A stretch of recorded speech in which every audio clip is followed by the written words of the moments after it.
Richard Torrez taking on Guido Vianello this Yes, Saturday. sir. I will be in the building. I'll be at the Palms covering the fight, BT. Hmm. Good fight, man. I'm looking forward to this fight. And I do think Richard Torrez will win this fight. I'll go first then. So Go ahead. Vianello, I expect to land his right hand.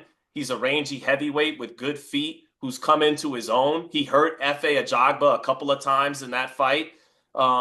And, he's got athleticism and, that tennis background and everything. So I think early on, Torres is going to be getting hit by the taller, rangier, the guy who bounces around, has some athleticism to him, and Guido knows how to land that right hand when he gets his distance.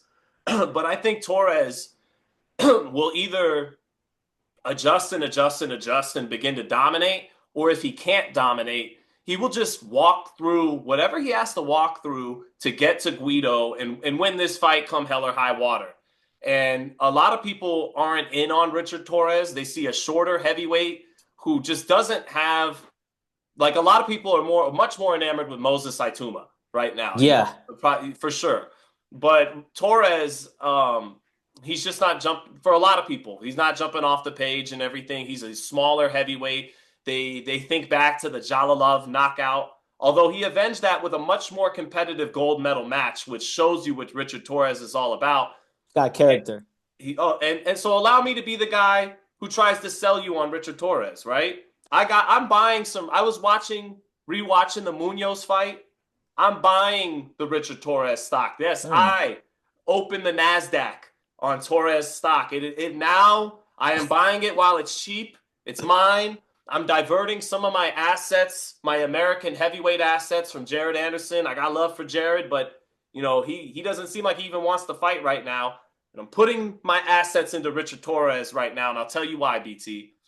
No, he's not the most talented heavyweight America has seen in the last 20 years or so, right? Yeah. But let me ask you this. Is he the most dedicated, enthusiastic, hardworking, and disciplined Mm. heavyweight America has had in a long time? The most ambitious and hungry? Um, you tell me another heavyweight, case in point of his dedication and work ethic. You tell me another heavyweight that looks like Richard Torres on the scale in today's Mm. division. I can't think of anybody. When you frame it like that, I mean, I never thought of it like that, but when you frame it like that, I would say nah. It's not a bodybuilding A, contest, a, right? a lot of the American heavyweights of the last 20 years have been, front runners, like guys that just tire out after, 4, 5, 6 rounds. I think of the guys like, Kevin Johnson and Seth Mitchell. Mitchell, Calvin Brock, them kind of guys. Yeah. So yeah. Wilder had heart and fighting spirit and Yeah. balls and power. And a You can't crazy take right that. hand. Yeah, Crazy right hand. crazy and athleticism. And he was in shape. He was good, a lean fighter. People would make fun of the skinny legs, but there wasn't an ounce of fat on Deontay Wilder. He looked like an athlete and was one. And, people like to shit on Wilder and not act like he wasn't this dangerous threat for about a decade at least, as flawed as he was in plenty of other avenues. But anyway, um, Torres, though, I like what I'm seeing.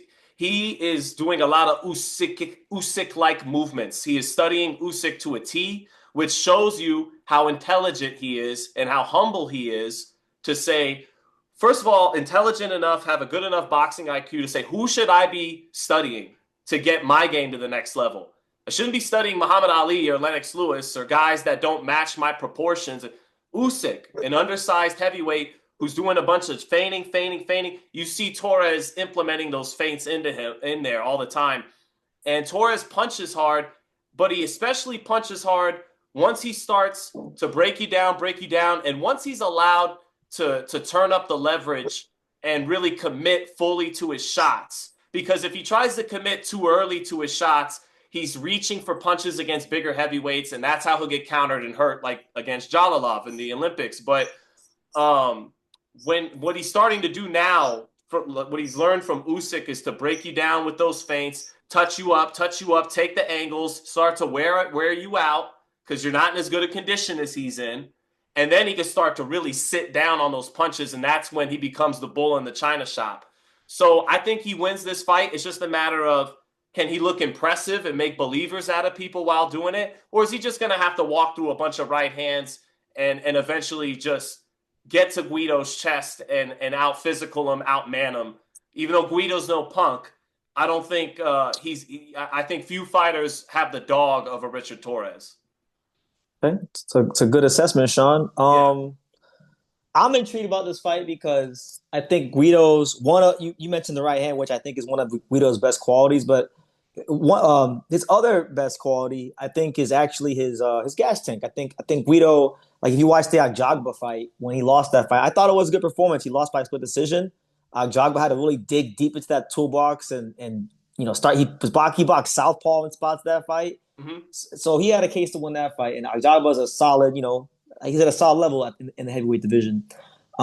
This is the first opponent I think Richards fought, but we can honestly say it's going to be like live competition, because remember when he fought Curtis Harper, I remember I was at that fight because I was in Florida, and I remember the probing with the lead hand that Usyk likes to do. He was doing a lot of that, but I also remember that it took Torres some time to work out getting past this crafty veteran who clearly wasn't in the best shape in Curtis Harper. So I think he'll win. I think he'll win by decision. I think I'll outwork Guido because I think with the way Richard likes to fight, he's going to smother the right hand. It's going to get to a point where he's getting used to seeing the right hand coming at him, and he's going to smother the right hand.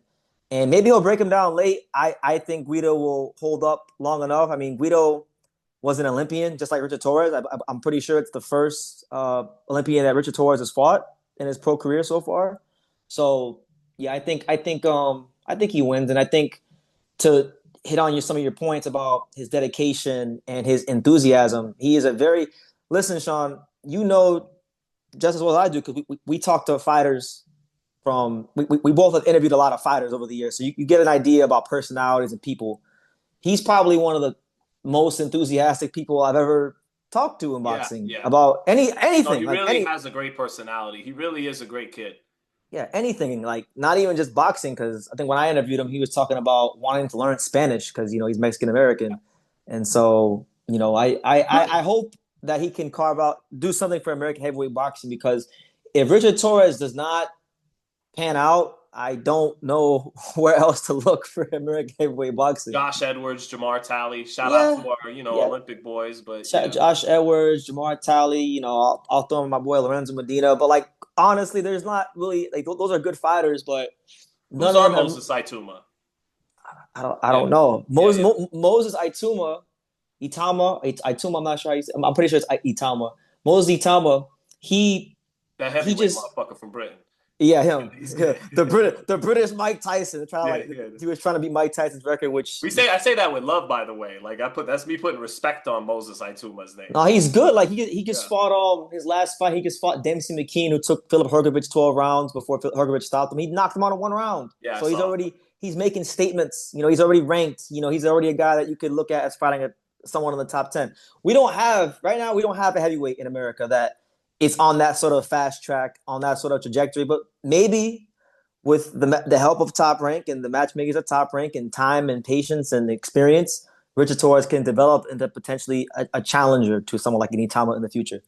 Yeah, I think he's an overachiever. I think he's the guy who's not going to get 100% out of his talent, but 110% out of his talent. He's going to squeeze even a little extra juice that's not even there out of himself, Torrez. That's what I think his gift is.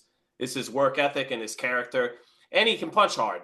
He's got. But so, go ahead. Another thing that I think Richard Torrez has going for him, Sean, is that his dad was a fighter. His dad, I think, I don't know if he was pro, but I know his dad competed as an amateur or to some degree. So he grew up, learning and seeing what it takes to be a fighter. And I think those things, having that example, that's going to help him, as well as his hard work and dedication. That's where I think all those things come from. Being in that environment, seeing your dad. His dad's, I met him one time. He's a serious guy. He don't play no games. So I think Torrez has a chance to do something, and I hope he does. Yeah, they come from a very serious working class background in Central California. When I had to drive out there, I had to go past his hometown. I'm trying to, it's a small place in California. Tulare. Yeah, I drove by there. Very rural. like a lot of farm worker, cherry picking type stuff. A lot of Mexican immigrants, mostly, first generation Mexican immigrants, second generation kids growing up like that. It's just a very hardworking kind of background out there in Tulare. So that they embody that and represent that. Um, I'm hopeful that he can deliver something that starts to make people believers Saturday night. And I say that despite my man Guido. Guido, if you're watching, como stai, paisan? I love you. We love Guido. So may the best man win. Guido might have the craft and the movement and the right hand and the boxing ability to just tag Richard repeatedly and get him. But I think Torres will win. Let's see if he can start to make people even flirt with the idea that he really will make a run at fighting for the heavyweight titles and be a serious threat for it. Let's see. Saturday night, his real progression in the heavyweight division begins. I'm excited to cover it and see it. So